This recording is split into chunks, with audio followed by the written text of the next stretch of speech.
প্রায় 10 মাস পর পর্যটক ভ্রমণে উন্মোচিত হল প্রবাল দ্বীপ সেন্ট মার্টিনের দ্বার। আজ থেকে ডিসেম্বর ও জানুয়ারি এই 2 মাসে রাত্রি যাপনের সুযোগ। প্রতিদিন 2000 পর্যটকের প্রবেশ। একবার ব্যবহারযোগ্য প্লাস্টিক নিষিদ্ধ সহ সরকারের 12টি নির্দেশনা মেনে এই দ্বীপে যেতে পারছেন তারা। এছাড়া ট্যুরিজম বোর্ডের ওয়েব পোর্টালে অনলাইন টিকিট কাটা সহ করতে হয়েছে ট্রাভেল পাস ও কিউআর কোড সংযুক্ত রেজিস্ট্রেশন। সেন্ট মার্টিনগামী 6টি জাহাজের অনুমতি মিললেও প্রথম দিনে সকাল 7টায় কক্সবাজার শহরের নুনিয়াছড়া বিআইডব্লিউ এর ঘাট থেকে ছেড়ে যায় এমভি কর্ণফুলী এক্সপ্রেস, এমভি বারো আউলিয়া ও ক্যারি সিন্দাবাদ নামের 3টি জাহাজ। প্রথম দিনে দ্বীপ ভ্রমণে যেতে পেরে যেমন উচ্ছ্বসিত, তেমনি দ্বীপের প্রাকৃতিক ভারসাম্য ও সৌন্দর্য রক্ষায় থাকবেন সচেষ্ট, বলছেন পর্যটক।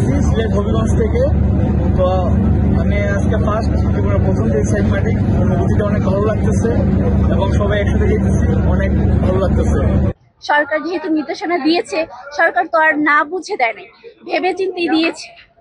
তো যেহেতু দিয়েছে, আমাদের অবশ্যই নাগরিক হিসেবে দায়িত্ব থাকবে যে এগুলো মেনে চলা।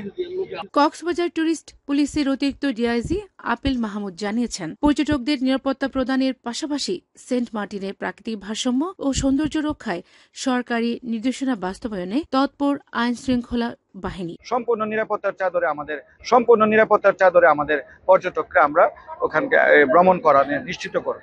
তবে আমরা ভ্রমণটা যেন আনন্দঘন হয়, ভ্রমণটা যেন সুন্দর হয়, সেই জায়গাতে আমাদের অবস্থান। তবে একটা কথা হলো ইম্পর্টেন্ট, আমরা পর্যটকদের বলেছি যে প্লাস্টিক বর্জন করতে হবে এবং পরিবেশ এবং জীববৈচিত্র্য রক্ষা করেই এই ভ্রমণটা যেন নিশ্চিত হয় এবং অন্য কারো যেন ডিস্টার্ব না হয়, সবকিছু মিলিয়ে যেন ভ্রমণটা যেন আনন্দঘন হয়।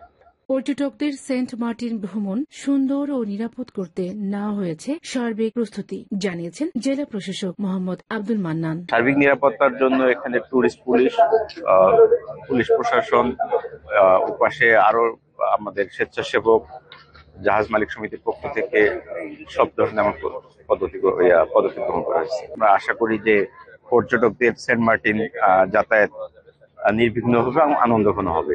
হ্যাঁ, 12টি যে নির্দেশনা দেওয়া হয়েছে সে বিষয়ে পরিবেশ অধিদপ্তর, জেলা প্রশাসন সকালে মিলে আমরা প্লাস্টিক পণ্য যেন বর্জন করে, এই জন্য আমরা পর্যটকদের সচেতন করতেছি। সরকারের জারিকৃত নির্দেশনা মেনে প্রথম দিনের যাত্রায় প্রায় 1200 পর্যটক সেন্ট মার্টিন দ্বীপ ভ্রমণে যাচ্ছেন বলে জানান সংশ্লিষ্টরা। নিউজ ডেস্ক, বাংলাদেশ বেতার, কক্সবাজার।